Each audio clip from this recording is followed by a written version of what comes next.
Assalamualaikum warahmatullahi wabarakatuh. Perkenalkan, nama saya M. Aldi Putra, NPM 20 10 10 519, kelas B, Delik-delik KUHP, semester 3, Fakultas Hukum UIR.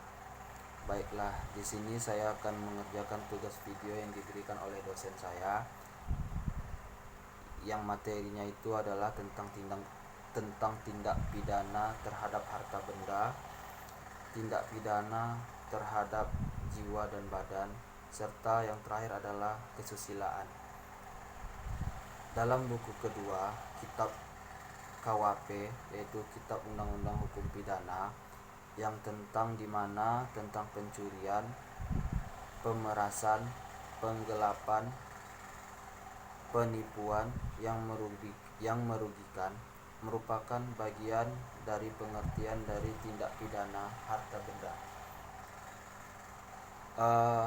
Dalam harta benda, tindak pidana tersebut ia memiliki dua unsur, yaitu objektif dan subjektif, yang dimana objektifnya tersebut berupa tentang perbuatan materi, benda dan barang, upaya yang digunakan, akibat konstitutif dalam keadaan. Sedangkan subjektif yaitu tentang kesalahan atau melawan hukum.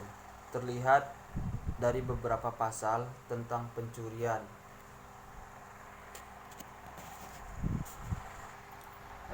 Bisa kita lihat dari beberapa pasal tentang pencurian, yaitu pasal 362 tentang pencurian dalam bentuk pokok, pasal 363 tentang pencurian yang berat, 365 pencurian dua orang atau lebih, serta pasal 367 tentang pencurian dalam lingkungan keluarga. Dan sedangkan di bab 4, yaitu pasal 372 sampai dengan pasal 377, yang meliputi dua unsur juga, yaitu objektif dan subjektif. Yang memiliki unsur objektif tersebut adalah barang yang seluruhnya sebagian punya orang lain. Barang itu bisa dikuasai bukan karena kejahatan. Sedangkan subjektifnya sengaja melawan hukum dan diancam penjara maksimal 4 tahun kurungan dan denda Rp60.000. Yang kedua, tindak pidana terhadap jiwa dan badan. Kejahatan terhadap jiwa manusia atau pembunuhan sering terjadi dalam kehidupan bermasyarakat sampai saat ini, di mana pembunuhan yang dilakukan oleh seorang yang bersepakat membunuh atau merencanakan dalam sebuah kitab undang-undang hukum pidana tampaknya tidak mampu untuk mencegah suatu permasalahan tersebut. Hal ini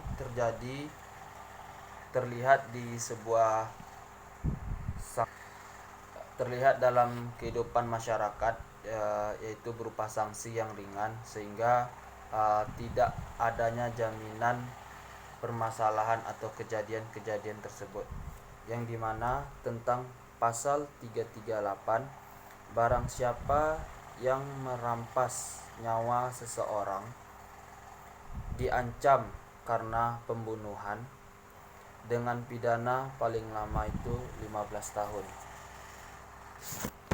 Dan bisa kita lihat istilah pembunuhan dalam Kitab Undang-Undang Hukum Pidana. Kesengajaan menghilangkan nyawa orang lain, sedangkan menurut Qadir yang perbuatan seseorang yang menghilangkan kehidupan nyawa seseorang bagian dari tindakan penyertaan. Yang terakhir tentang kesusilaan. Pembunuhan disertai penyertaan merupakan tindakan pidana. Pembunuhan yang disertai penyertaan merupakan tindak pidana pembunuhan yang sering kali terjadi, yang memiliki sanksi yang sangat berbeda, baik ditinjau dari hukum pidana maupun ditinjau dari hukum Islam, semua itu sanksinya sangat berbeda-beda.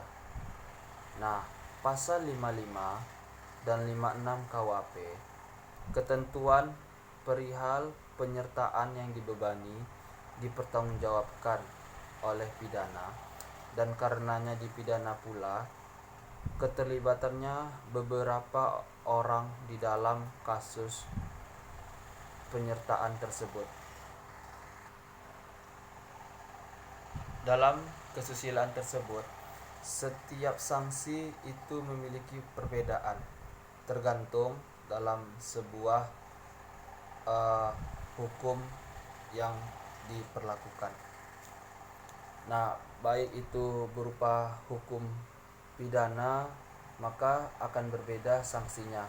Dan apabila ia dikenakan juga dengan menggunakan sebuah sanksi pidana yang lain, maka berbeda pula permasalahan sanksi tersebut.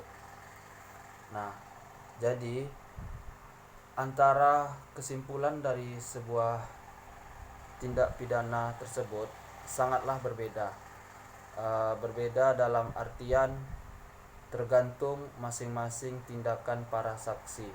Para sanksi apa yang ia berikan, maka berbeda pula lah permasalahan dan sanksi yang dikenakan terhadap baik itu tindak pidana terhadap harta benda, tindak pidana jiwa dan badan, serta kesusilaan.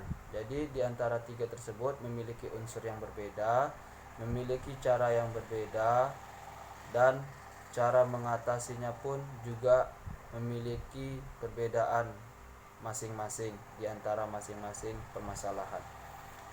Baiklah, lebih dan kurangnya mohon maaf. Sekian, terima kasih, dan semoga apa yang saya sampaikan bermanfaat. Wassalamualaikum warahmatullahi wabarakatuh.